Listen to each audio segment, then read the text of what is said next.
Hello everyone, सुधा law classes में आपका स्वागत है। आज हम लोग देखेंगे हिंदू विधि के स्रोत।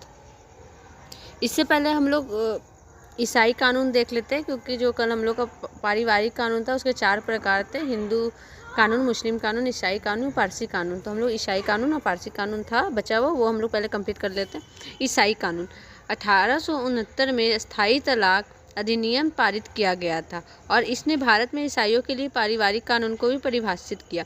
इस अधिनियम के परिणाम स्वरूप एक पति अपने पत्नी को व्यभिचार के लिए तलाक दे सकता है। भारतीय तलाक अधिनियम 1869 में अधिनियमित किया गया था और यह धर्म की परवाह किए बिना भारत के सभी नागरिकों पर लागू होता था।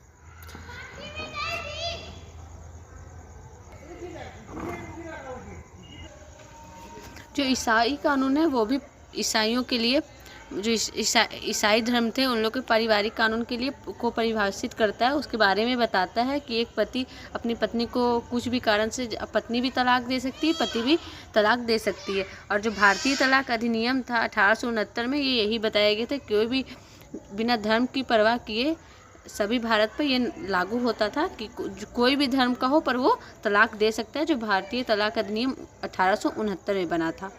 निष्कर्ष यही निकलता है, जो हम लोग अब पारसी कानून जो बचा वो पारसी कानून ईसाई कानून के जैसा ही है। और तो हम लोग चारों प्रकार के देखने के बाद हमारा निष्कर्ष निकलता है कि ये जो फैमिली लॉ है, पारिवारिक कानून है, कि जब परिवार कानून की बात आती है तो भारत में कोई एक आकार फिट सभी समाधान नहीं है, कि मतलब कोई भी एक समान आकार का समाधान नहीं है। सबके लिए अलग अलग, सबका जो स्थिति है वो अलग अलग होता है, उसके अनुसार देख करके कानून बनाया गया है। दूसरी ओर भारत में मौजूद विभिन्न प्रकार के पारिवारिक कानूनों को समझने से आपको प्रक्रिया को नेविगेट करने और अपनी विशिष्ट परिस्थितियों के लिए सर्वोत्तम निर्णय लेने में मदद मिल सकती है। और जो है ये सब जानने के बाद हम लोग ये फ़ायदा होता है कि अगर हमारे साथ भी कभी ऐसा सिचुएशन आए तो इससे हम लोग को मदद मिल सकती है, हम लोग ये अपने ऊपर लागू कर सकते हैं और तुरंत हम लोग एक्शन ले सकते हैं। तो आज हम लोग देखेंगे हिंदू विधि के स्रोत। हिंदू विधि के स्रोत के अंतर्गत 2 प्रकार होते हैं: प्राचीन स्रोत, आधुनिक स्रोत।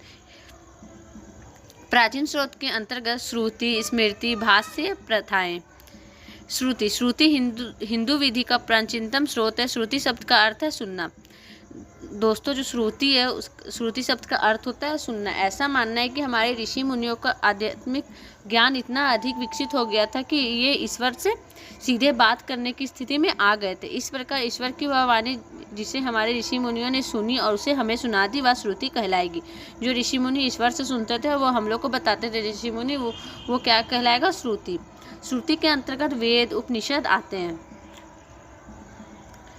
स्मृति हिंदू विधि के स्रोत में स्मृति का दूसरा महत्वपूर्ण स्थान है। स्मृति का शाब्दिक अर्थ याद रखना होता है। हिंदू विधि का जो सबसे प्रथम जो महत्वपूर्ण स्थान है वो श्रुति का है, दूसरा है स्मृति का। स्मृति शब्द का अर्थ होता है याद रखना।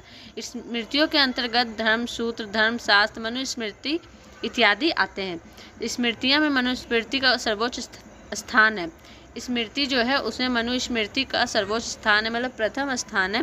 इसमें 12 अध्याय और 2694 श्लोक हैं।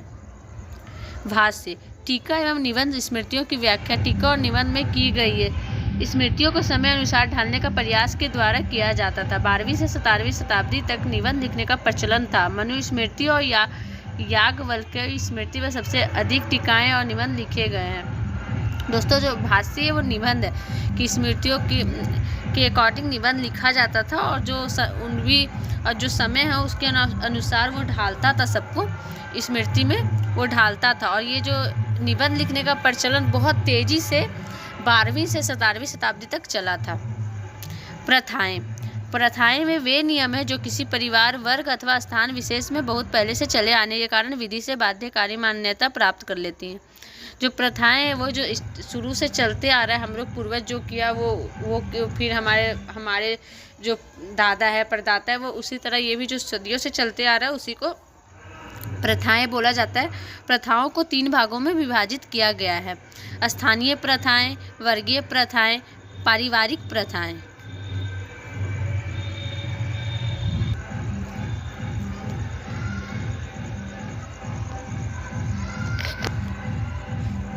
तो तो दोस्तों हम लोग इस वीडियो में देखें ईसाई कानून क्या है, हिंदू विधि के स्रोत। हिंदू विधि के जो श्रुति अंतर्गत दो प्रकार होते हैं, प्राचीन और आधुनिक स्रोत। प्राचीन स्रोत आज हम लोग देखें, हम लोग कल जो वीडियो आएगा उसमें हम लोग आधुनिक स्रोत देखेंगे। तो दोस्तों आज के लिए बस इतना ही, मैं कल फिर मिलूंगी नए वीडियो के साथ। तब तक के लिए नमस्कार।